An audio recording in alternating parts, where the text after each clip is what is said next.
शरद पवारांनी गटनेते म्हणून जितेंद्र आव्हाडांची तर मुख्य प्रतोदपदी रोहित पाटलांची निवड केली आहे। मात्र या दोन नियुक्त्या एवढ्या पुरत्याच ही बातमी मर्यादित नाहीये, तर यामधनं शरद पवारांनी अनेक संकेत दिलेत आणि पक्षातल्याच नेत्यांना अनेक इशारे सुद्धा दिले।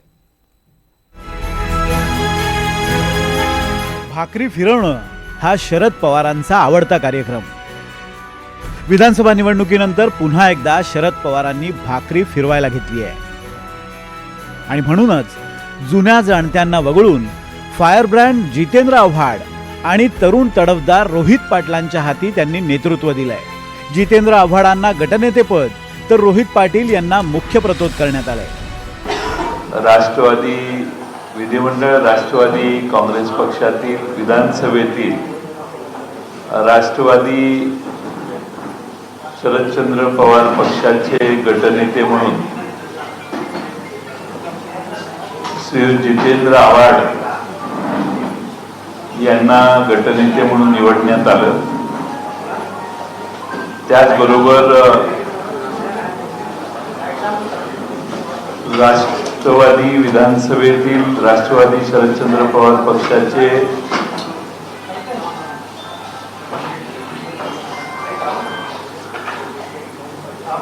मुख्य प्रतोद म्हणून रोहित आर पाटील यांची निवड करण्यात आली आणि त्यांना जोडून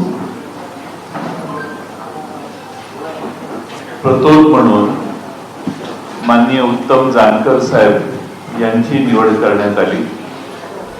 विशेष म्हणजे ज्यांना वगळलं त्या जयंत पाटलांना जितेंद्र आव्हाड आणि रोहित पाटलांची नावं जाहीर करायला लावली। जितेंद्र आव्हाड पवारांशी एकनिष्ठ, कायमच आक्रमकपणे पक्षाची बाजू लावून धरणारे, राष्ट्रवादी काँग्रेसच्या स्थापनेपासून शरद पवारांच्या बरोबर राहिलेले, युवक राष्ट्रवादी काँग्रेसचे पहिले राष्ट्रीय अध्यक्ष। जितेंद्र आव्हाडांना विविध मंत्रिपदाचाही अनुभव आहे। आव्हाडांचा अर्ज भरताना शरद पवारांनी उपस्थित राहून आव्हाडांच्या आपण पाठीशी असल्याचा मेसेज दिला होता। तर रोहित पाटील हे पक्षाचं तरुण नेतृत्व। रोहित पाटील हे आर पाटलांचे चिरंजीव। सांगलीतल्या कवठे महांकाळमधून पहिल्यांदाच आमदार म्हणून ते निवडून आले। 25व्या वर्षी आमदार झालेले रोहित पाटील हे देशातले सगळ्यात तरुण आमदार आहेत। राष्ट्रवादीतल्या फुटीनंतर ते शरद पवारांशी एकनिष्ठ राहिले। एकतर काय, पक्षाच्या दुसऱ्या फळीतले सगळे जे ज्येष्ठ नेते होते त्यातली बहुतांश मंडळी अजित पवारांबरोबर गेलेली आहे। त्याच्यामुळे नव्या तरुणांना संधी देऊन त्यांना ग्रूम करणं हे पक्षाच्या बांधणीसाठी खूप आवश्यक आहे। त्याच वेळी काही अशा लोकांवर जबाबदारी देणं आवश्यक आहे की ज्यांची विचारधारा किंवा वैचारिक भूमिका ही सुस्पष्ट आहे। आणि दुसरं म्हणजे की सत्तेचं जे चुंबक आहे त्या चुंबकाकडे ते खेचले जाणार नाहीत याची पण दक्षता त्यांना घ्यावी लागलेली दिसते आणि त्या दृष्टिकोनातून पुढच्या काळामध्ये जबाबदाऱ्या दिल्या जातील असे संकेत त्यांनी या निश्चितपणे या नियुक्त्यांमधून दिलेले आहे। जितेंद्र आव्हाड आणि रोहित पाटील यांच्याकडे गटनेतेपद आणि प्रतोदपद सोपवणं याचा सरळ सोपा अर्थ म्हणजे पवारांनी जुन्या जाणत्या नेत्यांना वगळून नेत्यांची दुसरी फळी तयार करायला घेतली आहे। मात्र त्याचबरोबर पवारांनी यामधून जयंत पाटलांनाही अनेक इशारे दिल्याची चर्चा आहे। 1990 पासून वाळव्याचे आमदार असलेले जयंत पाटील जास्त लीड घेतील अशी अपेक्षा होती, पण जयंत पाटील 10 ते 12 हजार मतांनी तर आव्हाड हे 50 हजारांपेक्षा जास्त मताधिक्यांनी निवडून आले।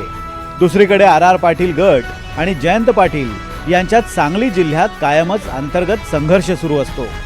अशा वेळी रोहित पाटील यांची नियुक्ती करून पवारांनी सूचक संकेत दिलेत। रोहित पाटील हे रोहित पवारांचे निकटवर्तीय म्हणून ओळखले जातात। रोहित पवार आणि जयंत पाटलांमध्ये शीतयुद्ध सुरू असतं, त्यामुळे रोहित पाटलांच्या पाठीशी राहून अप्रत्यक्षपणे शरद पवारांनी रोहित पवारांना बळ दिल्याची चर्चा आहे। शरद पवार पार्टीमध्ये सगळ्यात जास्त सिनियर लीडर आहेत ते जयंत पाटील, तरी देखील जयंत पाटलांच्या ऐवजी जितेंद्र आव्हाड यांच्यावर शरद पवारांनी जास्त विश्वास दाखवल्याचं म्हटलं जातं। अजित पवार यांनी ज्यावेळेस बंड पुकारला त्या दिवसापासून जयंत पाटील पक्ष परत सोडतील अशी जोरदार चर्चा होती। जयंत पाटील यांनी NDTVला मुलाखतीत सुद्धा म्हटलं होतं की अजित पवारांकडनं त्यांना मंत्रिपदाची ऑफर होती। कदाचित शरद पवारांच्या डोक्यात कुठेतरी वेगळा विचार आहे की काय यामुळेच जयंत पाटलांच्या ऐवजी आव्हाडांवर जास्त विश्वास पवारांनी दाखवल्याचं म्हटलं जात आहे. आता अजित पवारांचे 41 आमदार आहेत, त्या उलट फक्त अवघे 10 आमदार शरद पवार राष्ट्रवादी काँग्रेसचे आहेत. जर यदाकदाचित विधिमंडळामध्ये काही महत्त्वाची भूमिका घ्यायची असेल तर आव्हाडांचा विधिमंडळ गटनेतेपद असणं फार महत्त्वाचं आहे असं म्हटलं जातं. यामुळेच आव्हाड हेच प्राधान्य शरद पवारांचे होते. महाराष्ट्राच्या राजकारणात 2019 पासून ज्या धक्कादायक घडामोडी घडल्या त्या पाहता विधिमंडळ गटनेता आणि प्रतोद ही दोन्ही पदं किती महत्त्वाची आहेत हे शरद पवार ओळखून आहेत. एकनाथ शिंदे यांचं बंड आणि राष्ट्रवादीतल्या फुटीनंतर पक्षाचा गटनेता आणि प्रतोद यांची भूमिका महत्त्वाची मानली गेली. विधिमंडळामध्ये पक्षाची भूमिका स्पष्ट करण्याचं काम हा गटनेता करतो, तर व्हीप बजावण्याची जबाबदारी ही पक्षाच्या प्रतोदाकडे असते. तसंच एखाद्या बिलावर किंवा सभागृहातील चर्चेवेळी सरकार विरोधात भूमिका घ्यायची की तडजोड करायची याचा अधिकार देखील गटनेत्याकडे असतो. हे सगळे मुद्दे लक्षात घेऊनच शरद पवारांनी जयंत पाटलांऐवजी गटनेतेपदी जितेंद्र आव्हाड आणि मुख्य प्रतोद पदावर रोहित पाटलांची नियुक्ती केली आहे. यातून शरद पवारांनी राष्ट्रवादीची भविष्यातली वाटचालही स्पष्ट केली आहे आणि ज्याला द्यायचा आहे त्याला बरोबर इशारा दिला आहे.